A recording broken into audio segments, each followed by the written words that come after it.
Good morning and welcome to December 26th. This is the Boxing Day edition of the news on New Day, live from the John Hammond Street at Kanda here in Accra. I'm Judith Awoche Tando. Coming up in the headlines this morning.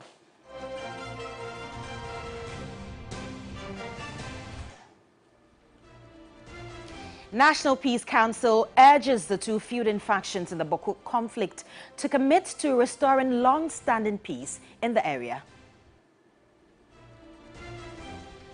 Also in this edition, government further extends its domestic debt exchange expiration date to January 16th. Meanwhile, Professor John Gachi says the latest announcement on the domestic debt restructuring program is bad for government communication. And on the foreign front, three major international aid groups suspend their operations in Afghanistan following a decision by the country's Taliban rulers to ban women from working at non-governmental organizations. Details of these stories and more coming up soon. Do stay.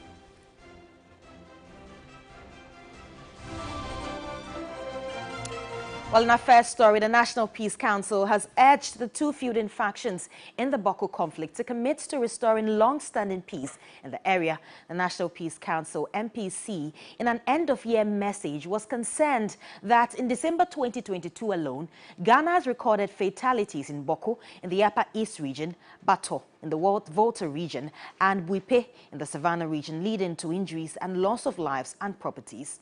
Chairman of the NPC, Reverend Dr. Ernest Edujemfi, in a statement urged Ghanaians to protect the peace achieved as the second most peaceful country in Africa and the first in West Africa in the 2022 Global Peace Index report ranking. The NPC noted these conflicts have the potential to derail the gains of peace and stability of Ghana. The statement urged the Kusasis to rescind their decision to withdraw from the Inter-Ethnic Peace Committee in the conflict between the Mampusis and the Kusasis in Boko. The council noted that it will work with Regional Security Council RECSEC to resolve the issue.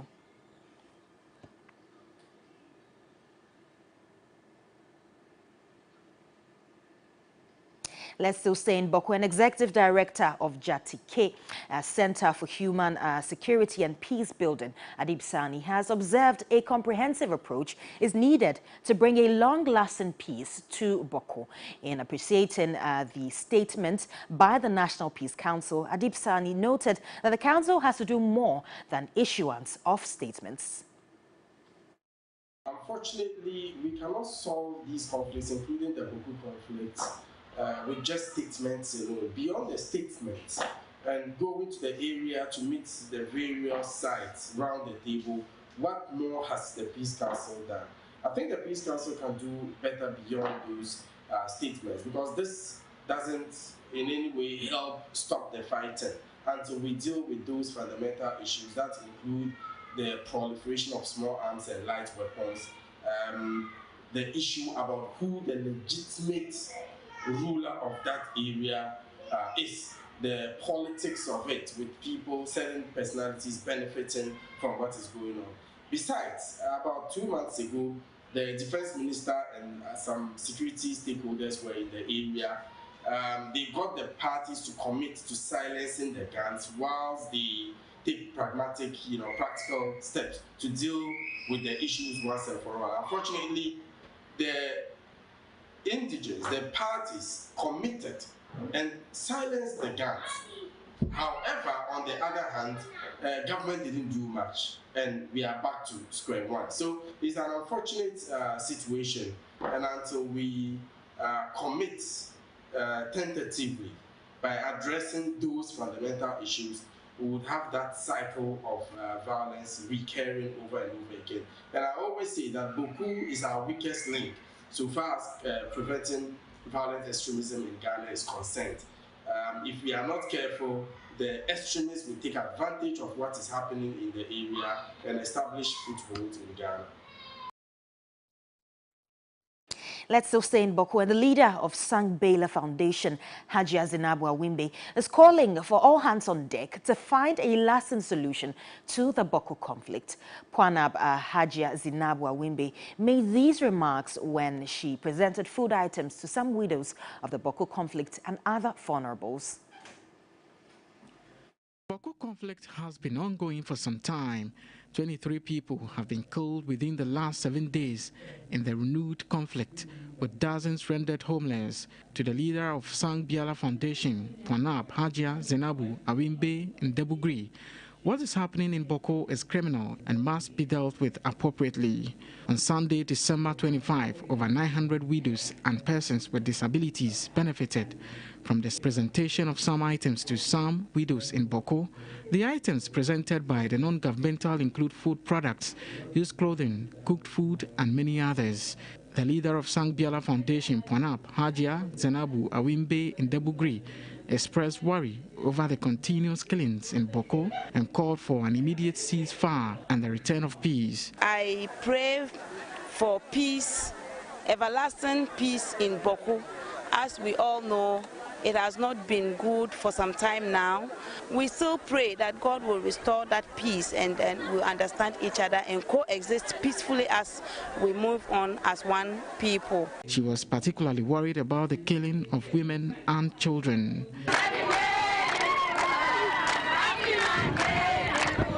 In a related development, the Upper East Regional Women Organizer and Coordinator for School Feeding Program, Georgina Ayamba, celebrated Christmas with children at the Children and Labor Wards at the Boko West District Hospital in the Upper East region.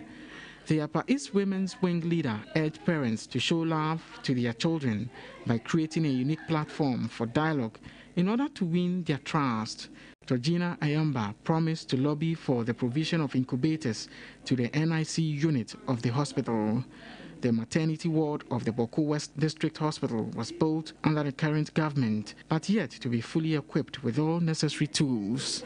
They made an appeal that if the ward can be extended, and they also made an appeal that they want equipment, more equipment, especially they talk of the incubator and other equipments that will assist them to be able to always sustain and keep the newborn babies that need special attention. Now, away from Boko, government has announced another extension of the expiration date of the domestic debt exchange to January 16, 2023. Government also announced amendments to the terms of the domestic exchange. Now, a statement dated December 24, 2022, issued by the Public Relations Unit of the Ministry of Finance, stated that government, in making the decision to extend and modify the terms, considered feedback from the financial sector in relation to the need to secure internal approvals. Now, the extension is to afford governments the opportunity to consider suggestions made by stakeholders with the aim of adjusting certain measures acceptable within the constraints of the government's debt sustainability analysis. On December 5, 2022, government launched a domestic debt exchange program as part of government's efforts to address Ghana's ongoing economic crisis.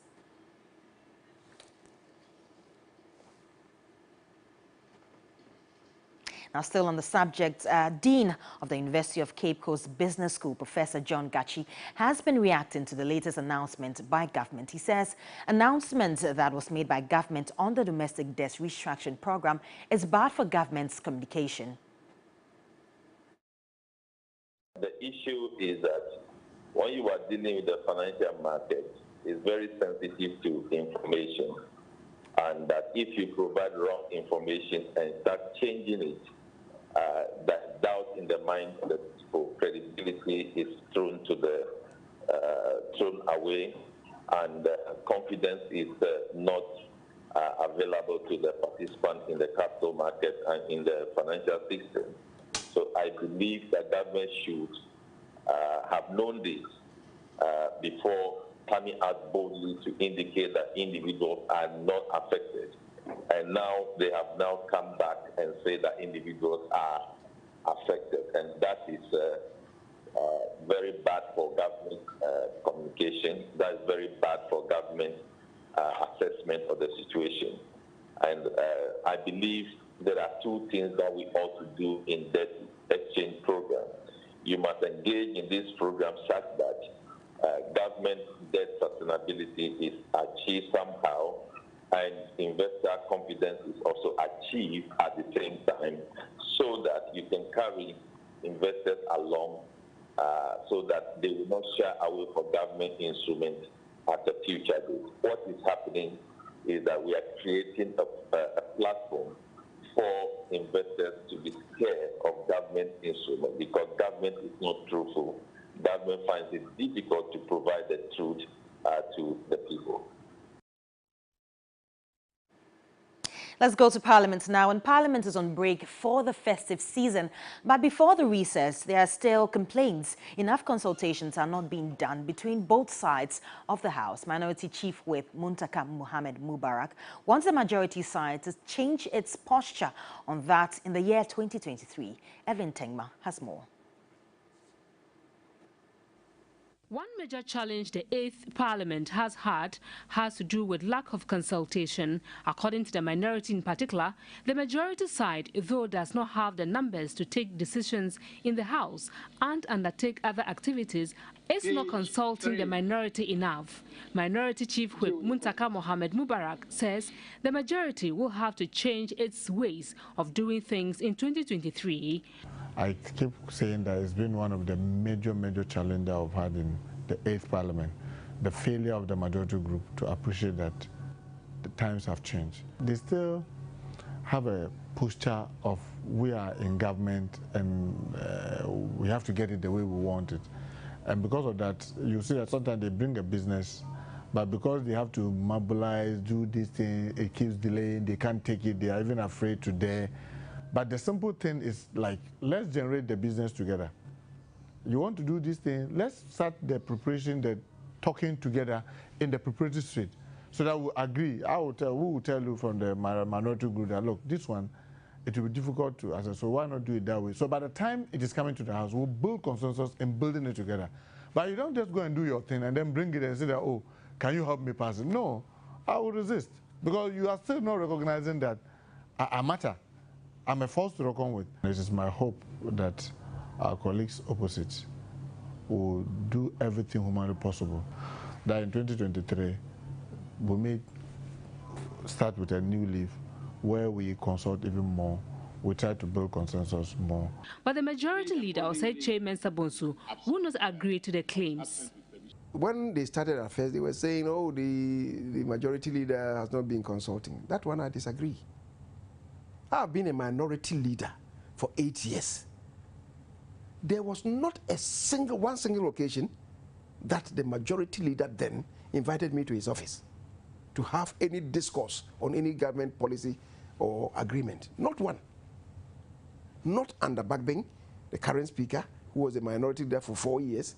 Not under my friend Avoka, who was the leader for 2 years, or Kumbo. Not under any of them. So when you have these people coming to say that, oh, James Abozo has not been consulting, it pains me to the heart. It means they are not being truthful. And that's my difficulty. Probably because you don't have the numbers. No, because I have been doing that.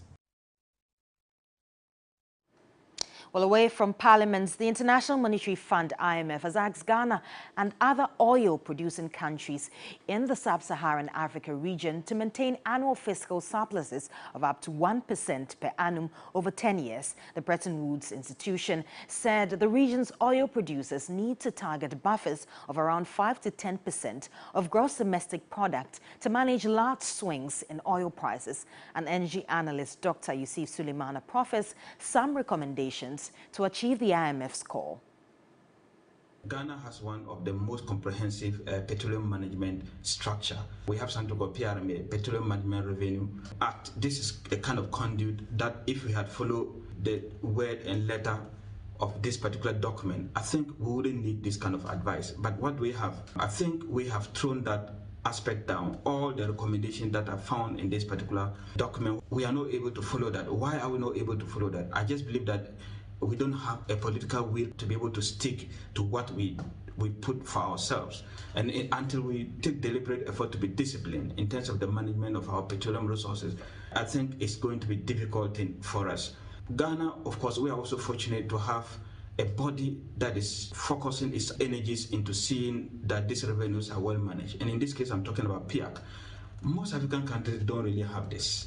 But what is the use of having this kind of beautiful conduit when you can't let them work?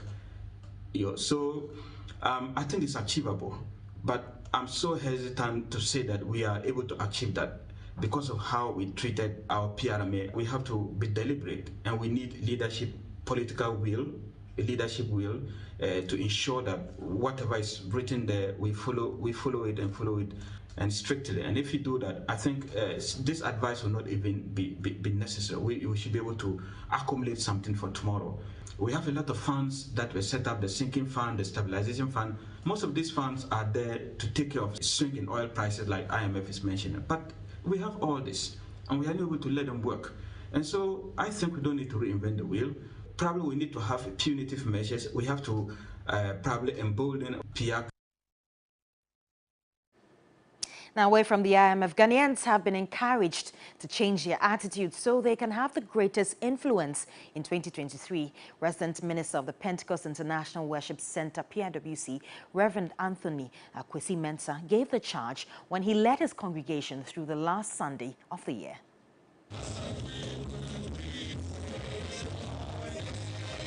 The Pentecost International Worship Center auditorium at Atomic was filled with worshippers who sang and danced their way out in worship of the Lord.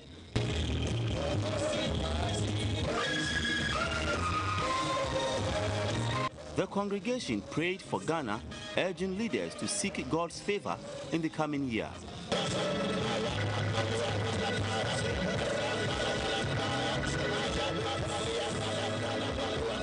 Speaking on the theme, the Virgin will give birth to a son, Apostle Emmanuel Jesiado advised Ghanaians, especially Christians, to reconsider how they perceive life in order to make the desired effect in the new year. The resident minister of Pentecost International Worship Center, Reverend Anthony Kwesi Mensah, said for the coming year to be relevant, Ghanaians must reposition themselves for maximum impact. Whatever we did in the past years, including 2022, God is saying that we should change our strategy. If we allow ourselves to be repositioned by God as individuals, as employees of companies in this nation, as ministers of the gospel, as people who belong to the heritage of Ghana, then we should watch out for maximum impact. And we believe that the only way we can be repositioned is when we allow the Holy Spirit to direct us as a nation. He warned politicians and those in positions of authority to avoid serving their narrow parochial interests. If you are doing politics, you should have the ministers of God on their knees praying for your politics to be successful. If you are running this nation, you can't run it in a vacuum. So not only politicians, but if you are even a worker, you are a leader. If you are a husband, you are a leader. You are a leader. If you are a school prefect, you are a leader. So every leader should allow himself so that as you are doing your leadership role, then the men of God will be praying for you. David didn't do that and he failed. So the next time he had to change his strategy, that anytime I'm going for battle, I will not go to battle with all my military men. Let me leave some home so that they will take care of our inheritance. And if we do that, God will bless us. Now, it was a perfect infusion of Ghanaian culture, food, music, fashion at the third edition of the Taste of Ghana at the Black Star Square in Accra. Patrons, particularly foreigners, were elated to witness all the 16 regions of Ghana converged at one location. George Quainin was there and brings us more highlights. Since its inception, Taste of Ghana has been a day show until the third edition was extended by a day in order to maximize the full concept of the event. The Black Star Square was a perfect location to sell Ghana to the rest of the world.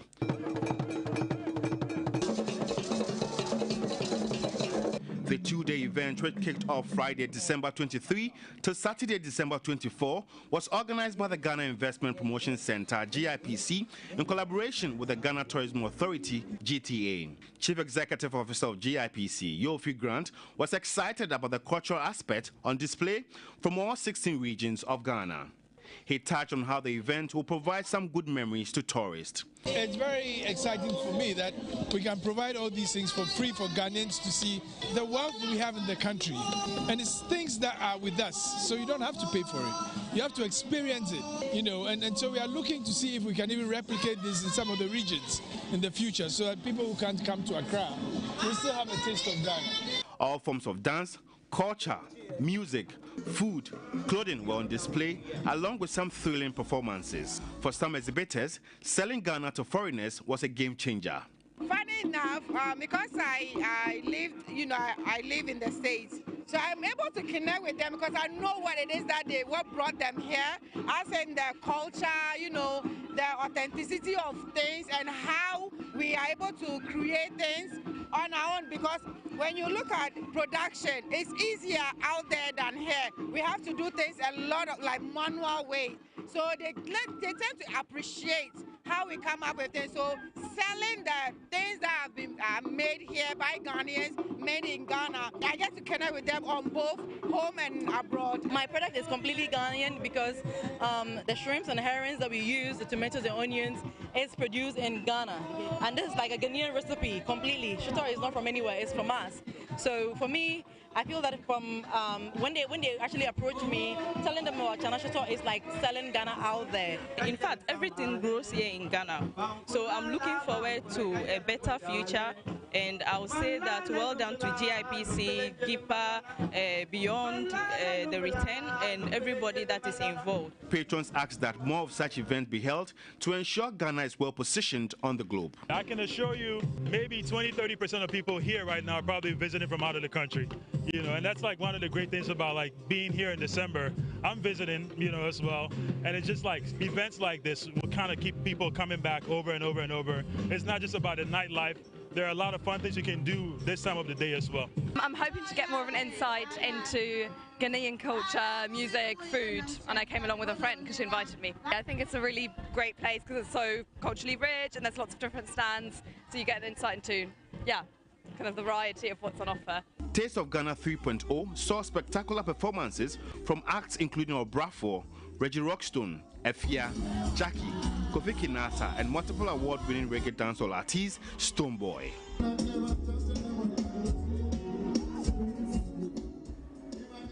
Now, on the foreign front, foreign aid groups have halted works after a Taliban ban on female staff. 3 major non-governmental organizations have halted work in Afghanistan after women were banned from working for them by the Taliban. In a joint statement, Care International, the Norwegian Refugee Council, and the Save the Children said they would be unable to continue their work without our female staff. The aid groups are demanding that women can continue to work for them. Afghanistan's ruling Taliban have been steadily repressing women's rights, and the latest edict on NGOs came just days after the Taliban banned women from attending university. Adel Rahman Habib, spokesman for the Taliban's Ministry of Economy, claimed that female workers, as the foreign aid groups, had broken dress codes by not wearing hijabs.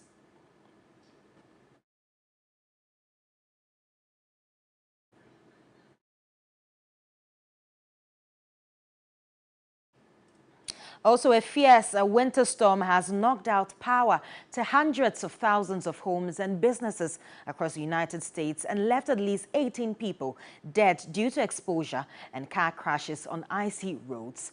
The bomb cyclone storm, one of the most powerful in decades, also forced the cancellation of more than 3,000 U.S. flights on Saturday, stranding thousands of travelers who were making last-minute dashes for Christmas. The storm, now in its 3rd straight day, was nearly unprecedented in its scope, stretching from the Great Lakes near Canada to the Rio Grande along the border with Mexico.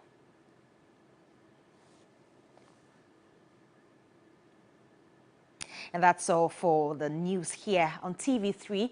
We'll take a short break and we're back with New Day.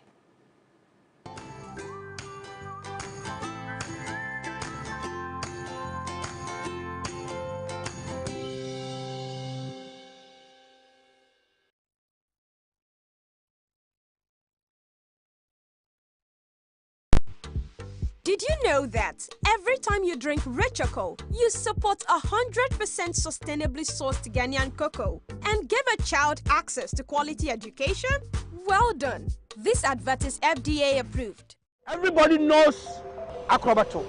And if you know Acrobato, it means you know M-Punch Homeopathic Clinic. M-Punch Homeopathic Clinic is my pillar. Let's hear what others are saying about M-Punch Homeopathic Clinic. Who be careful M-Punch one? Pa.